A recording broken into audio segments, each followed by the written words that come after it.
요즘 주변에 있는 여자애들이랑 얘기를 해보면 하나같이 하는 말이 그래, 좋은 남자가 없대. 하지만 요새 남자애들이 관리도 되게 열심히 하고 헬스도 되게 열심히 하니까 기본적으로 사람들이 되게 매력적으로 변했단 말이야. 그럼에도 불구하고 왜 여자들은 하나같이 좋은 남자가 없다라는 얘기를 하는 걸까? 잘생기고 몸 좋은 남자들이 많아진 건 맞지. 근데 남성성을 갖고 있는 남자는 갈수록 적어지고 있기 때문에 그렇습니다. 다시 말하면 남자다운 남자가 없어지고 있다는 말이야. 여기서 확실히 알아야 할 게 잘생기고 몸이 좋은 건 매력입니다. 그리고 그건 가벼운 관계에서 빛을 발한다는 거지, 장기적 관계에서는 남성성이 필요하거든. 이걸 한번 설명해 줄게. 남성성은 보호, 협력, 책임이라는 단어로 설명이 가능해. 반면에 여성성은 안주, 기대, 안전이라는 단어로 설명이 가능하다는 거야. 보통 사회에서 남성성을 얘기하면 누군가를 지배하거나 상처 주는 태도로 많이 묘사가 되고 있거든. 이게 한때 전 세계적으로 유행했던 유해한 남성성이지. 특히 요즘 긴팔 문신 내린 돼지들이 알파메일이네, 테토남이네 하면서 이 남성성이라는 이미지가 많이 안 좋아진 건 사실이야. 근데 진짜 남성성은 책임,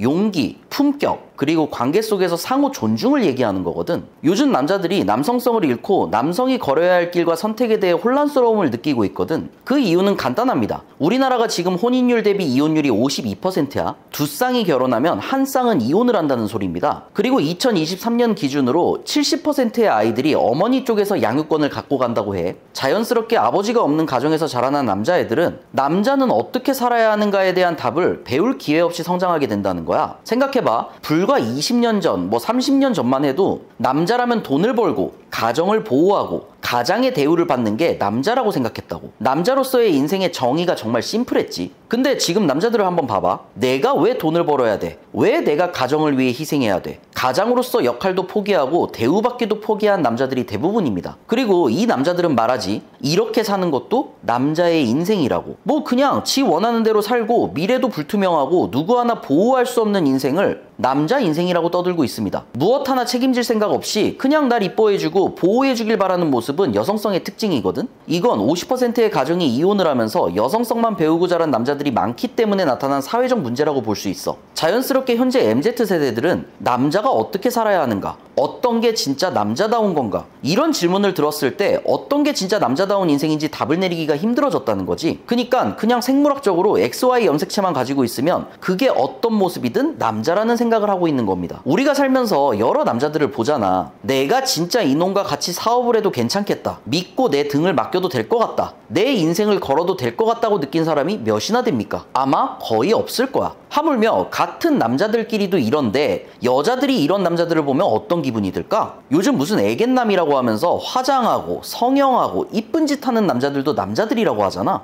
여자같이 행동해도 애견남이란 이름을 붙여주면서 그래 너도 남자다라고 하는데 멋있는 남자가 없다고 느끼는 건 당연하다고 볼 수 있다는 거지. 이렇게 가정 환경이 변하기 시작하면서 여성성만 보고 자란 남자들이 많아지니까 사람들은 매력과 남성성을 동일시하게 된 것 같아. 왜냐면 여성성은 매력이 있을 때 빛이 나거든. 이걸 남성성이랑 동일시하게 된 거지. 말 그대로 매력은 외모, 대화 방식, 상황 대처 능력 같은 표면적인 끌림의 총합일 뿐이거든. 이건 여자들이 남자한테 호감을 얻기 위해 필요한 것들입니다. 근데 남성성은 좀 달라. 위기에서의 책임감, 장기적인 관계를 이끄는 리더십, 자제를 바탕으로 한 결단력, 그리고 나를 존중하는 사람을 대하는 태도, 이게 남성성입니다. 분명 짧은 만남에서는 매력이 가장 중요한 요소가 맞아. 그러니까 남자들이 몸 만들고 말 이쁘게 하고 자기 관리하는 게 남자다운 거라고 착각을 하는 거야. 여자를 만나기가 쉬워지거든. 근데 대부분 매력만 있는 애들은 장기적인 관계는 만들어 나가지 못합니다. 왜냐면 내가 얘한테 내 인생을 맡겨도 되겠다, 믿고 따라도 되겠다라는 신뢰는 내면의 일관성과 책임감에서 느껴지는 거거든. 사람들은 장기적인 관계에서 상대방한테 보통 세 가지를 원해. 첫째, 안정과 신뢰. 둘째, 협력과 기여. 셋째, 책임과 성장입니다. 안정과 신뢰는 말과 행동이 일치하고 위기가 닥쳤을 때 감정에 휩쓸리지 않고 해결하려는 태도야. 협력과 기여는 경제적, 정서적인 안정감이 균형 있게 이뤄진 파트너십입니다. 책임과 성장은 문제가 생겼을 때 핑계보단 개선을 선택하는 자세거든. 분명 인간관계에선 각과 을이 존재하지만 사람들은 누군가 우위에 있다는 느낌을 주는 관계보다 함께 성장하는 구조라고 느껴질 때 안정감을 느끼게 돼. 그래서 여자들이 나보다 잘난 남자를 만나고 싶어요 란 말보다 배울 게 많은 남자를 만나고 싶다고 하는 거고, 쌤이 그랬잖아. 나보다 못난 놈한테 배울 게 뭐가 있냐고. 저 말 자체가 나보다 잘난 남자 만나고 싶어요 라는 뜻이라고. 성장하고.